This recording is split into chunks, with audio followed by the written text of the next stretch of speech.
আমি আজও কালও আমি ক্ষমতা পাবোই, এবং আমি আমার জায়গা আমি ফিরে পাবো, এবং তার সব ট্রাস্টে যা যা করে রেখেছে, তার পারিবারিক trust, Yunus foundation, Yunus trust, এরকম হাজার রকমের ট্রাস্ট করে করে টাকা রেখেছে, ওই সবগুলি বাতিল করে দিয়ে ওই গরিব মানুষকে সব দিয়ে দেওয়া হবে, গ্রামের মানুষকে সব আমরা দান করে দেব।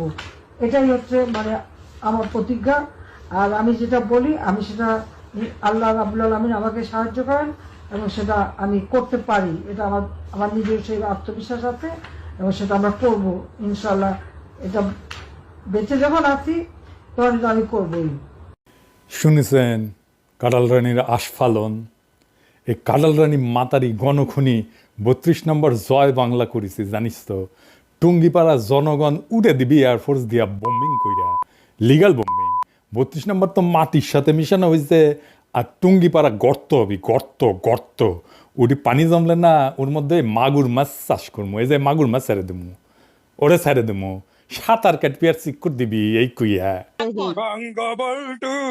মরে নাই, আমি মরি নাই, বঙ্গবন্ধু মরে নাই, আমি বঙ্গবন্ধু তোরে মায়ের চুটি জোরে পুটকি দিয়ে ঢুকাই দেবো আমি। তো হাসিনা ইনকা হুঙ্কার দেওয়ার সাহস কেমনে পায়? কারণ ইন্ডিয়া প্লাস ওয়াকার আর বিএনপি চুক্তি করেছে হাসিনার দলকে নির্বাচনে আনবি, তারপর এই টার্মে তারা বিরোধী দল বানাবে আওয়ামী লীগকে। বিএনপি তো লেজে গবরে করে ফেলবে প্রথম টার্মেই, তাইলে পরের টার্মে কনফার্ম পাওয়ারে আসবি আওয়ামী লীগ। তারপরে কি করবি সেটা তো কইলই, উই এটা সালসা খাইছে, ইন্ডিয়ান সালসা, এই সালসা খাইয়া হুঙ্কার দিতেছে। বিএনপি নিয়ে কিছু কভার চাই না, ঝ্যাপে পড়ে একেবারে হামার উপরে বিএনপির লোকেরা। এইভাবে ঝ্যাপে পড়তো আওয়ামী লীগ, হিন্দুত্ববাদী, বাঙ্গু প্রগতিশীল আর বামেরা আমার উপরে। সেদিন বাগে খাইছে, কিন্তু আমি তখনই কইছিলাম বিএনপির মধ্যে একটা প্রগতিশীল বিএনপি আছে, ওই প্রগতিশীল বিএনপি খাবি বিএনপি। তাই হচ্ছে হাসিনা যে জয় বাংলা হয়ে যাবে এটা খুব শিগগিরই হবে, অকস্মাৎ হবে। এটা কে বলছে? বারবার কে বলছে? কে বলছে? এই বান্দা। কোনো জ্যোতিষীর অঙ্ক কইসা না, এটা পলিটিক্যাল ইনটিউশন, রাজনীতির গন্ধ বোঝা। বাতাসে আপনি রাজনৈতিক পরিবর্তনের গন্ধ পান। আমারা নিয়ে সেই সময় বিএনপির লোকেরা পর্যন্ত বলতে, আমি সকাল সন্ধ্যা হাসিনারে ফেলাই দিই। হাসিনা যে বারুদের উপরে বসে আছে, যে কোনো সময় যে কোনো স্ফুলিঙ্গে ছোঁয়ায় বিস্ফোরিত হবে, এটা বোঝার জন্য রাজনৈতিক দৃষ্টি লাগে, পলিটিক্যাল উইজডম লাগে। স্ফুলিঙ্গ কখন লাগবে আপনি সেটা বলতে পারেন না, কিন্তু বারুদে আগুন যে লাগবেই সেটা আপনি নিশ্চিতভাবে বলতে পারবেন। সেই ইনটিউশন থেকে, সেই বুঝ থেকে, সেই আক্কেল থেকে আমি মনে করি বিএনপির কোনো রাজনৈতিক ভবিষ্যৎ নাই, যদি না সে নিজের রাজনৈতিক লাইন বদল না আনে। আরো স্পষ্ট করে বলি, বিএনপির ভারতমুখী লাইন যদি তারা না ছাড়ে, তাহলে ক্ষমতা আসা তো দূর কি বাত, দলটিকে কিনা দেখেন। অনেকে বলবেন কে আসবে? ভাইজান, কেউ কখনো আসিফ নাহিদদের নাম জানতো জুলাই? জানতেন না। জাতীয় নেতা হইয়া গেল, এখন সেজন্য জিগায়েন না। যদি বিএনপির রাজনৈতিক ভবিষ্যৎ না থাকে তাহলে কে আসবে? নেতা উত্থিত হইতে টাইম লাগে না। 1975-এর 6 নভেম্বর কারো কল্পনাতে ছিল জিয়া আগামীকাল রাষ্ট্রপ্রধান হবে? আগস্ট মাসে 5 তারিখে কেউ জানতো যে প্রফেসর ইউনূস 7 মাসের মধ্যে অতি জনপ্রিয় একজন রাষ্ট্রপ্রধান হবেন বাংলাদেশে? ইতিহাস তার নেতা তৈরি করে, নেতা তৈরি থাকে না। রাজনৈতিক দলও তৈরি থাকে না। সাধারণত দেখা যায় তৈরি রাজনৈতিক দল রাজনৈতিক পরিবর্তনের নেতৃত্ব দিতে পারে না। 24-এর বিপ্লব তার সাক্ষী। যাই হোক, এবার আসেন বিএনপির রাজনৈতিক কৌশল আর তার প্রতিক্রিয়া নিয়ে আলাপ করি। এই যে এত ঘটনা ঘটতে যাইতেছে, তার প্রতিক্রিয়া বিএনপি নেতারা উন্মাদ হয়ে গেছে। উন্মাদ হয়েছে কচু খেতিরা। কচু খেতি কারা জানেন না? কচু খেতিদের আজকে ধর্ম না, পিনাকি যারা সুইসে তারা জয় বাংলা করতে পারে নাই এমন উদাহরণ আছে, কিন্তু বেশি না, অল্প। কচু খেতিদের জয় বাংলা করাটা 1-2 এর ব্যাপার। জয় বাংলা করতে বেশি জিনিস লাগে না, যা লাগে অলরেডি হাতে আছে। টাইম মতো ধর্ম কচু ক্ষেতের কচু ঢুকায় দেবো একেবারে। কচু খেতে চিনিচ্ছেন না? কচু ক্ষেত আমাদের আয়নাঘর বিশেষজ্ঞ ডিজিএফআই এর অফিস। এই কচু ক্ষেতের কিছু টাকা খাওয়া ফেসবুকার আছে, অনুসন্ধানী সাংবাদিক আছে, ওদের লাগাই দেওয়া হয় ওয়াকারের কেউ কিছু কইলেই, বুঝছাও? এই ডিজিএফআই এর ভাড়া খাটা মালগুলারে কচু খেতে বলা হয়। মনে রাখেন, আজ যেহেতু ধরিচ্ছি না, আসেন অন্য আলাপ করি, বিএনপির রাজনীতি আর তার ভবিষ্যৎ নিয়ে আলাপ করি। মঈন সাহেব আমেরিকাতে গেছেন বাংলাদেশ নিয়ে আলাপ করতে। রাগ ঢাক কইরে না, পত্রিকাতে আসিছে, খবর আসিছে। কয়েকদিন আগে মির্জা ফখরুল সাহেব বলছিলেন আমরা ভারতের পক্ষেও না, পাকিস্তানের পক্ষেও না, আবার আমরা আমেরিকার পক্ষেও না, ইংল্যান্ডের পক্ষেও না, আমরা বাংলাদেশের পক্ষে। বুঝলাম। তো এখন আমেরিকার যাইতেছেন কেন বাংলাদেশ নিয়ে আলাপ করতে? মানে আমেরিকার সাথে বাংলাদেশের ভাগ্য নিয়ে আলাপ করতে হবে কেন? পত্রিকায় কইতেছে বাংলাদেশ পরিস্থিতি নিয়ে মার্কিন কর্মকর্তাদের সঙ্গে বৈঠকের জন্য যুক্তরাষ্ট্রের ওয়াশিংটন ডিসিতে অবস্থানরত মঈন খান বলেন, তারপরে কিবা কইছে আর কি, ইংরেজি কইছে, ইংরেজি যেহেতু কইছে ঠিকই কইছে। বাংলাদেশ পরিস্থিতি মানে কি? মানে বাংলাদেশে কি হয়েছে যাতে আমেরিকার সাহায্য লাগবে? এখানে রয়টার্সের ব্যাপারটা বলি, এটা রয়টার্সে ছাপা হয়েছে, বুঝছাও? এটা দেখান এডিটর সাহেব, এটা রয়টার্স দিল্লি, ভালো করে দেখাই দেন এডিটর সাহেব, আসল রয়টার্স না, এটা রয়টার্স দিল্লি। এখান থেকে রুমা পাল বলে একজন ছিল, হাসিনার ফেসিবাদকে সার্ভিস দিয়ে গেছে, এইটা রয়ের মাউথপিস। সে বলতেছে ইংরেজি যেহেতু কইছে তাহলে ঠিকই কইছে, তাই না? কইতেছে an unelected interim government led by Nobel Peace Prize laureate Mohammad Yunus has been running the South Asian country of 173 million since August after deadly student-led protest forced Prime Minister Sheikh Hasina, a long-time India ally, to flee to New Delhi. মানে হইতেছে professor ইউনূসের সরকার unelected, অনির্বাচিত। দেখলেন তো? এইবার শোনেন মির্জা ফখরুল কইতেছে unelected সরকার আর unelected সরকারের শক্তির মধ্যে অনেক পার্থক্য আছে। শুনিছেন কেমনে রয়ের মাউথপিস রয়টার্স দিল্লি আর মির্জা ফখরুলের কথা একই হইয়া যায়, একই জায়গা থেকে আসে জিনিসগুলা। অবাক লাগে না আপনাদের? কিভাবে ইন্ডিয়ার ইনক্লুসিভ ইলেকশন আর ওয়াকারের ইনক্লুসিভ ইলেকশনের কথা একই হইয়া যায়, দেখি চাও তো।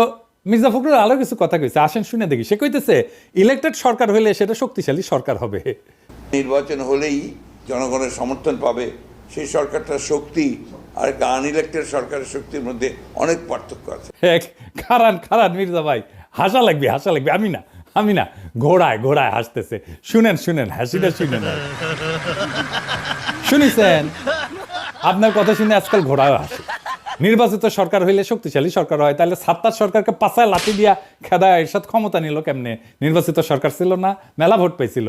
খালেদা জিয়ার প্রথম টার্মে হাসিনার দল 180 দিন হরতাল আর নৈরাজ্য করলো কেমনে? ইলেক্টেড সরকার ছিল না ওই সময়, খালেদা জিয়ার সরকার। 111 হইলো কেমনে? কার ক্ষমতায় থাকার টাইমে?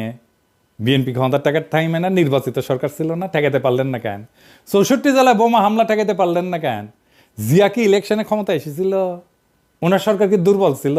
হ্যাঁ, যখন ইলেকশন করেছে তখনই উনি দুর্বল হয়ে গেছেন।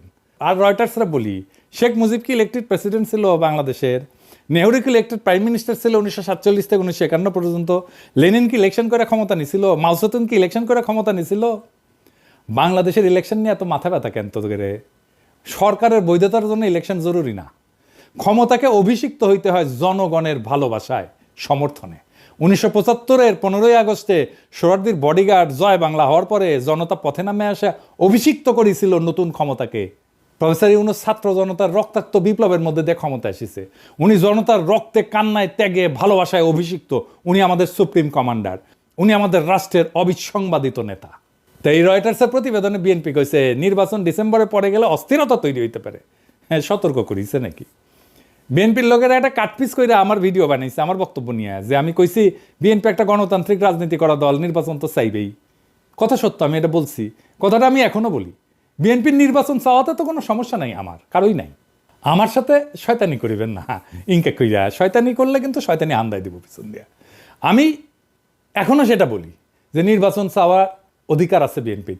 নির্বাচন চাওয়ার জন্য আপনার কোনো সমালোচনা করি নাই, সমালোচনা করিচ্ছি আপনারা সংস্কার চাইতেছেন না, এমনকি বলতেছেন এই সরকার সংস্কার করলে সেটা ছুঁড়ে ফেলায় দেবেন। আপনাদের চাওয়া শুধু নির্বাচন নির্বাচন নির্বাচন। বুঝাই বলি, বিএনপির সাথে কেন আমাদের বিরোধ? নির্বাচন নিয়ে। ক্ষমতা খুব আকর্ষণীয় জিনিস, একদম সেক্সের মতো, বুঝছাও? কিন্তু ক্ষমতার সেক্সের মধ্যে মিল কি জানেন? মনের একটা দেওয়ানার বিষয় থাকে দুই ব্যাপারেই। দুইজনের মনের মিল হইতে হয়, তাইলে শারীরিক সম্পর্কটা মধুময় হয়। এই সম্পর্কের মধ্যে কমিটমেন্টটা গড়ে ওঠে মন দেয়া নেয়ার মধ্যে দিয়া, যারে আমরা প্রেম বলি। শুধু শারীরিক সম্পর্কটা হইতেছে নির্বাচন আর ক্ষমতা, আর রাষ্ট্রের সংস্কার হইতেছে সেই প্রেমের মতো দেয়া নেয়ার সম্পর্ক, যেটা আপনার পূরণ করতে হবে। কারণ রাষ্ট্রের সংস্কার এই জুলাই বিপ্লবের একটা অন্যতম প্রধান লক্ষ্য ছিল। নির্বাচন তো কোনো দফাই ছিল না, নির্বাচন ছিল 9 দফায় নির্বাচন। ছিল না। ওই 9 দফায় ছাত্র সংসদ নির্বাচন ছিল, ওইটা তো আপনি আবার করতে চান না, কারণ আপনার ছাত্রদল হারবে। আপনি সেই শয়তান ডাকাত যারে অসহায় নায়িকা বলে, শয়তান তুই আমার দেহ পাবি মন পাবি না, আর আপনি কইয়া হাসি দিয়া কইতেছেন। আমি তো ওইটাই চাই। আপনাদের ভাষাও তাই ডাকাতের মতো, বাপ বাপ কইরা নাকি নির্বাচন দেবে প্রফেসর ইউনূস। আপনি চান হাসিনার রাষ্ট্র ঠিক একই রকম থাকুক, কারণ এইটাই ইন্ডিয়ার প্ল্যান। ইন্ডিয়ার রাজনীতি মানুষ বুঝে, বোকা না মানুষ। মানুষ এত বেকুব না। রাস্তায় নামার ভয় দেখান, হ্যাঁ নির্বাচন চান রাস্তায় নামে দেখেন, আপনার কর্মীরা নামে কিনা দেখেন, কত দ্রুত মাঠের মত পাল্টে গেল। দেখেন, টের পাইছেন? সারা দেশের মানুষ চাইতেছে প্রফেসর ইউনূস আরো বেশি সময় থাকেন যেন। প্রফেসর ইউনূস যদি এখন বলে আমি চললাম, মানুষ রাস্তায় গড়াগড়ি দিয়ে কান্নাকাটি করে ওনার পথ আটকাইবে। প্রফেসর ইউনূসের বিরুদ্ধে আন্দোলনে নামলে পাবলিকের মাইর এটা মাটিত পড়বে না। ওইটা বাকশালীর বাচ্চা ফজলুরে জানাই দিয়েন। এটা তো এপ্রিল, মে, জুন, জুলাইয়ের শেষে দেখেন আপনার দলের পিছে কেউ নাই, আপনারা একা হইয়া পড়ছেন। আপনার দলের নেতা কর্মীরা এই ইন্ডিয়ান ডিসপেন্সারির দায় নিতে চাইবে না, চাওয়ার কথাও না। আপনাদের দলের অনেক স্পিরিটেড কর্মী দল ছাড়ছে, আপনাদের খোঁজ খবরই নাই। আমার কাছে আছে, আরও ছাড়বে সামনে। আমি যে ফর্মুলা দিছি ট্রানজিশনাল গভর্নমেন্টের, একমাত্র সেইটাই আপনাদের দল আর রাজনীতিকে বাঁচাইতে পারে। দেরি করলে আপনাদের লস, কারণ আপনাদের বার্গেন করার ক্ষমতা কমে যাবে।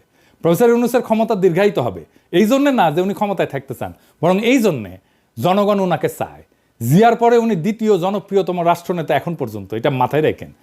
আমার প্রস্তাব মাইনে নিলে আপনাদের লাভ। যদি বলেন আমি এটা নেগোসিয়েশন করে দিতে পারি সব স্টেক হোল্ডারদের সাথে, নয়তো নিজেরা করেন। আর যদি এটা না করেন কি হবে আমি স্পষ্ট দেখতে পারতেছি। যেমন হাসিনা ভবিষ্যৎ দেখেছিলাম যে এরকম একটা গণভোট হবে জিয়ার মতো, বুঝছাও? এইটা সাহেব দেখেছেন, আজকার বেশি কইলাম না, আমি এটা কয়ে দিতে পারবো কি ঘটবে বা কি ঘটতে যাচ্ছে। এইবার আসেন বিএনপির আর একটা ভয় নিয়ে কথা বলি। মির্জা ফখরুলের সোশ্যাল মিডিয়া নিয়ে একটা ভাইরাল বক্তব্য দেখে আসি। এখন এখানে সবচেয়ে বড় প্রবলেম দাঁড়িয়ে গেছে আপনার সোশ্যাল মিডিয়া। আপনাদের তো তবু কিছুটা এথিক্স আছে, কিছুটা জবাবদিহিতা আছে, আপনাদের জবাবদিহি করতে হয়। সোশ্যাল মিডিয়াতে কোনো জবাবদিহিতা নাই, জঘন্য ভাষায় কথাবার্তা বলা হচ্ছে। আপনারা বলবেন এটাকে যেটা গ্রহণযোগ্য?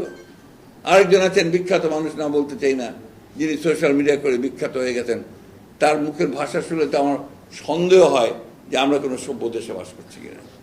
মির্জা ফখরুল বলতেছে হলুদ মিডিয়ার এথিক্স আছে, সোশ্যাল মিডিয়ার এথিক্স নাই। হলুদ মিডিয়ার এথিক্স আছে মির্জা ভাই, তা ঠিক। আমরা তো হাসিনার প্রেস কনফারেন্স দেখতাম, তাই না? এথিক্স তো দেখতাম ওইটি।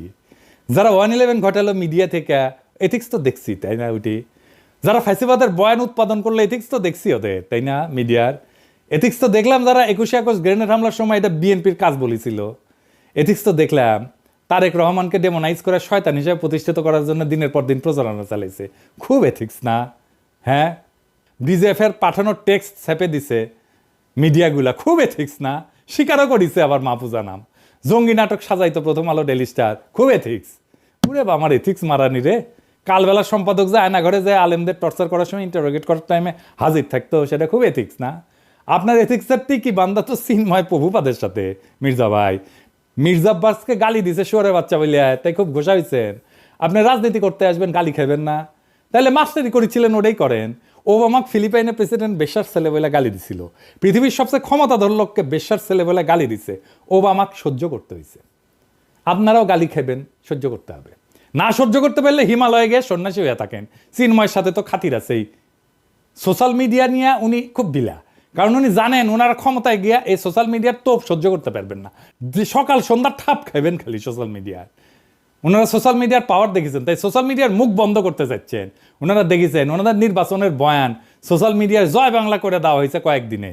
আবার কইছেন সোশ্যাল মিডিয়া কুতুব আবিষ্কার হয়েছে। শুনেন, সোশ্যাল মিডিয়াতে কিছু নতুন নতুন আমি বলি কুতুব আবির্ভূত হয়েছে।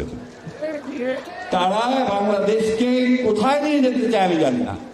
তাদের ভাষা, তাদের বাক্য, তাদের কথা, বক্তব্য সম্পূর্ণ বাংলাদেশকে একটা রাজনীতিকে নিয়ে যেতে চায়। তারা গণতন্ত্রের দিকে নিয়ে চায় না। কেন মির্জা ভাই কুতুব দেখে ডরাইছেন? আপনারা লড়াই করেছেন না? কইছে শোনান, আবার শোনান। এইটা সে ওরা নাকি লড়াই করেছে বাংলাদেশের স্বার্থ নিয়ে। কারণ এই বিএনপি একমাত্র দল যে প্রতিবার প্রতি বিপদে আপদে এই দেশে তারা রুখে দাঁড়িয়েছে, তারা এই সবসময় আপনার সে রক্ষা করেছে বিপক্ষে। বিএনপি সেই দল যারা আজকে বাংলাদেশকে সমস্ত তার সংকট থেকে উদ্ধার করেছে।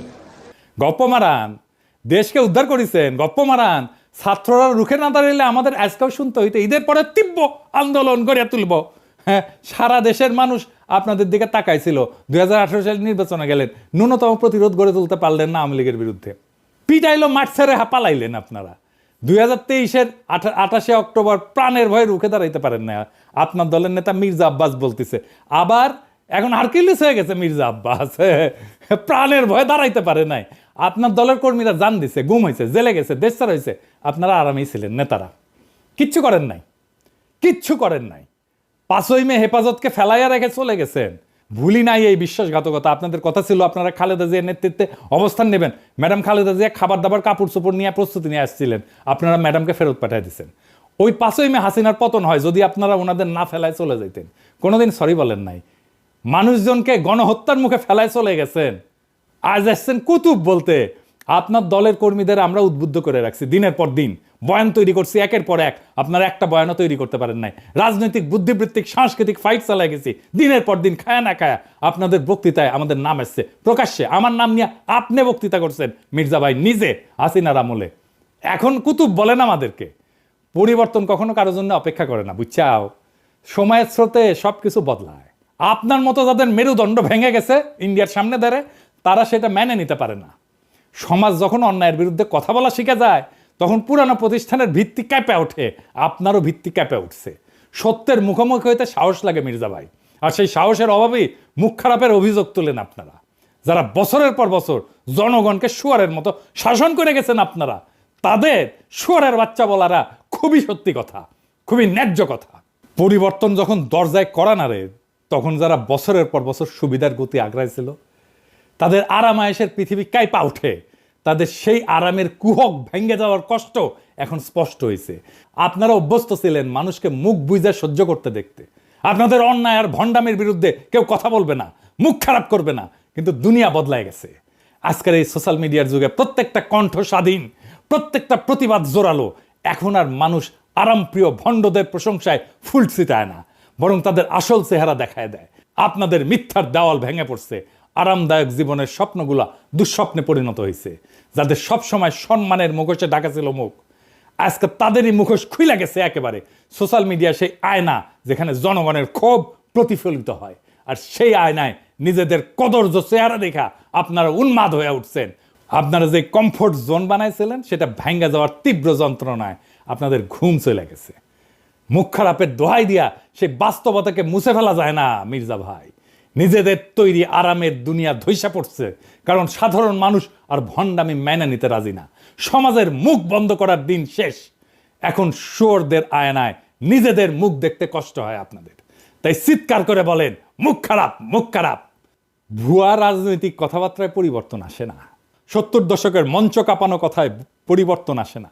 এখন সময় কাজ কইরা দেখানোর, সমাধান দিয়া দেখানোর সময়।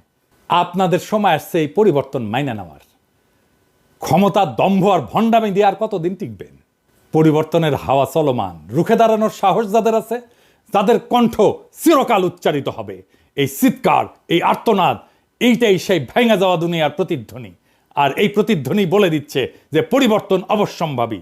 আপনাদের দম্ভের গম্বুজগুলো একে একে ভেঙে পড়বে, আর সেইখান থেকে বেড়ে আসবে এক নতুন বাংলাদেশ, যেখানে সত্য বলার সাহস কেউ কোনোদিন হারাবে না। আপনাদের সামনে সত্য উচ্চারিত হবে মুখ খারাপ দিয়াই। ইনকিলাব জিন্দাবাদ।